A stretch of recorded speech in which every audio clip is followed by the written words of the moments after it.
Halo pemirsa GPR TV dari Sabal sampai Merauke, dari Miangas hingga Pulau Rote. Bertemu kembali dengan saya Anggria Ratri dalam program Kominfo Newsroom.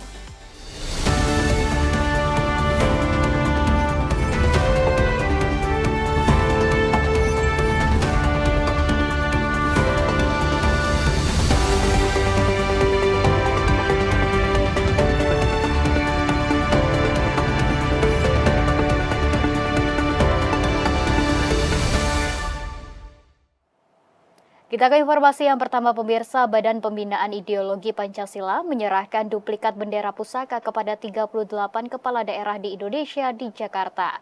Duplikat bendera pusaka dibuat dari bahan khusus untuk digunakan dalam pengibaran bendera upacara peringatan Hari Kemerdekaan setiap 17 Agustus dan Hari Lahir Pancasila pada 1 Juni. Dalam rangka menyambut Hari Ulang Tahun Kemerdekaan Republik Indonesia ke-79, Badan Pembinaan Ideologi Pancasila atau BPIP menyerahkan duplikat bendera pusaka kepada para kepala daerah se-Indonesia di Balai Samudra, Jakarta. Penyerahan dilakukan secara simbolis dipimpin Ketua Dewan Pengarah BPIP Megawati Soekarno Putri kepada Sri Sultan Hamengkubuwono, disaksikan oleh Kepala BPIP Yudian Wahyudi. Penyerahan duplikat bendera pusaka ini merupakan mandat dari Peraturan Presiden Nomor 51 Tahun 2022 tentang Program Pasukan Pengibar Bendera Pusaka Pasal 8 Ayat 1-3. Dalam pidatonya, Yudian Wahyudi mengatakan duplikat bendera pusaka ini diatur dalam Pasal 48 Peraturan BPIP Nomor 3 Tahun 2022 tentang Peraturan Pelaksana Perpres Nomor 51 Tahun 2022 tentang Program Pasukan Pengibar Bendera Pusaka yang digunakan selama 10 tahun. Namun, jika sebelum jangka 10 tahun bendera pusaka rusak atau tidak layak dikibarkan, pemerintah pusat, pemerintah daerah, perwakilan Republik Indonesia di luar negeri, dan atau lembaga lainnya dapat mengajukan permohonan penggantian duplikat bendera pusaka secara tertulis kepada BPIP.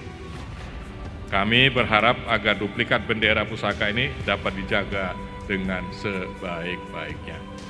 Di kesempatan sebelumnya, Kepala Sekretariat Presiden Heru Budi Hartono menyatakan bahwa kirap bendera pusaka dan naskah proklamasi akan dibawa oleh pasukan pengibar bendera pusaka Paskibraka melalui prosesi kirap dari Monumen Nasional Jakarta menuju IKN yang berlangsung pada Sabtu 10 Agustus 2024 pukul 8 waktu Indonesia Barat. Jadi itu adalah dalam rangkaian 17 Agustus yang mana bendera saat ini berada di Jakarta, di Monas, akan dilakukan kirapnya menuju IKN. Dan nanti di tanggal 17 langsung disimpan di tanggal 10 itu, tanggal 17 nanti bendera tersebut akan dikibarkan pada saat tanggal 17 Agustus pukul 11.00. Kita beralih ke informasi lainnya pemirsa, Badan Nasional Penanggulangan Bencana tengah membangun gudang logistik di Sinak dan Agan Dugume, Kabupaten Puncak, Papua Tengah. Upaya ini dilakukan untuk mengatasi ancaman kelaparan bagi masyarakat setempat yang dipicu oleh fenomena iklim embun upas.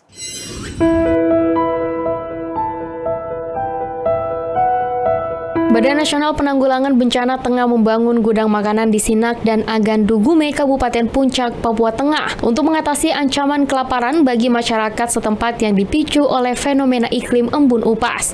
Embun upas merupakan fenomena munculnya embun dingin atau salju beku pada medio Juli, Agustus hingga awal September yang membukukan permukaan lahan sama seperti yang terjadi di wilayah Pegunungan Dieng, Jawa Tengah beberapa waktu lalu. Kepala Pusat Data Informasi dan Komunikasi Kebencanaan BNPB Abdul Muhari dalam disaster briefing mengatakan, fenomena embun upas ini secara signifikan berdampak bagi masyarakat Puncak Papua karena telah membekukan hingga merusak hasil bumi, seperti umbi-umbian dan sejenisnya sebagai sumber makanan yang mereka tanam dan disimpan di tanah. BNPB bekerja sama dengan instansi vertikal lainnya, Menko PMK dan seterusnya, TNI dan Kodam Cendrawasih untuk melakukan pembangunan gudang lumbung pangan ini di Sinak dan Agandugume. Sampai saat ini gudang makanan di Kecamatan Sinak sudah selesai dibangun dan sudah berisi cadangan bahan makanan yang saat ini siap didistribusikan kepada masyarakat dibantu personil TNI Komando Daerah Militer 17 Cendrawasih. Namun untuk gudang di Kecamatan Agandugume, Abdul menyebut masih dalam proses pembangunan karena sulitnya akses dan sempat terganggu akibat adanya konflik horizontal dari kelompok tertentu. Kita bergeser ke informasi lainnya pemirsa. Dalam upaya meningkatkan partisipasi dan kualitas pemuda di seluruh Indonesia, Kementerian Pemuda dan Olahraga Republik Indonesia memberikan penghargaan kepada daerah dengan indeks pembangunan pemuda tertinggi. Penghargaan ini diumumkan pada pembukaan Rapat Koordinasi Nasional Pelayanan Kepemudaan yang diadakan di Yogyakarta pada Senin 5 Agustus 2024.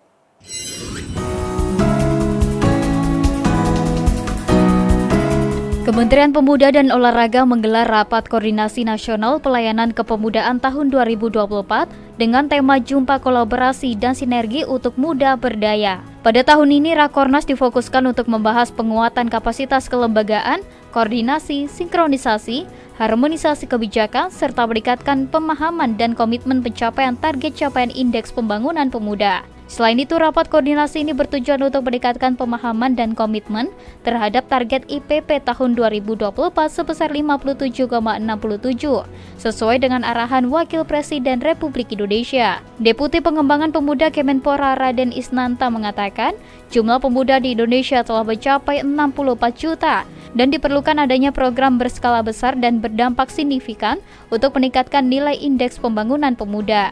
Melalui Rakornas ini, Raden Isnanta mengajak seluruh pemerintah daerah untuk bersinergi dalam memastikan program kepemudaan dapat berjalan lebih baik. Untuk melesat semua tadi, jangkauannya meluas, masif, pastinya peran dari pemerintah kabupaten kota yang real punya pemuda. Ada Bapeda, Pak Dinas, Spora, hari ini harus hadir diskusi. Memastikan bahwa pemuda harus kita kuatkan di semua lini supaya punya daya saing. Pemirsa, Wakil Menteri Komunikasi dan Informatika Nezar Patria mendorong percepatan peningkatan adopsi teknologi. Pada tahun ini, pemerintah menargetkan 30 juta UMKM dapat mengadopsi teknologi digital melalui program UMKM Level Up.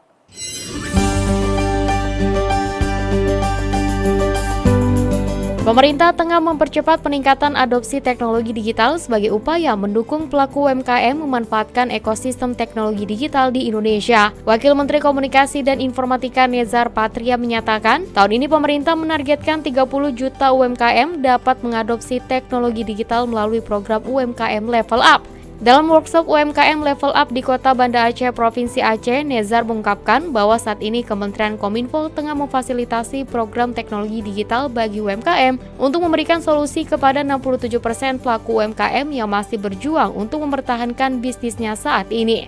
Melalui program teknologi digital bagi para pelaku UMKM, Wamen Nezar pun berharap dengan adanya digitalisasi akan membuka berbagai peluang bisnis, perluasan akses pasar, meningkatkan produktivitas pelaku UMKM, hingga mampu meminimalkan risiko fisik karena penyimpanan data di komputasi awan. Kita masih menyaksikan sekitar 60% UMKM masih dalam keadaan berjuang untuk mempertahankan bisnisnya. Karena memang tidak mudah berhadapan dengan tekanan bisnis jangka pendek, keterbatasan keahlian, dan juga sumber daya yang belum punya kompetensi dalam mengadopsi teknologi baru. Salah satu solusi dalam mengatasi tantangan ini adalah melalui adopsi teknologi digital. Pemirsa, sejumlah informasi akan kami hadirkan usai jeda pariwara berikut ini, tetaplah bersama kami.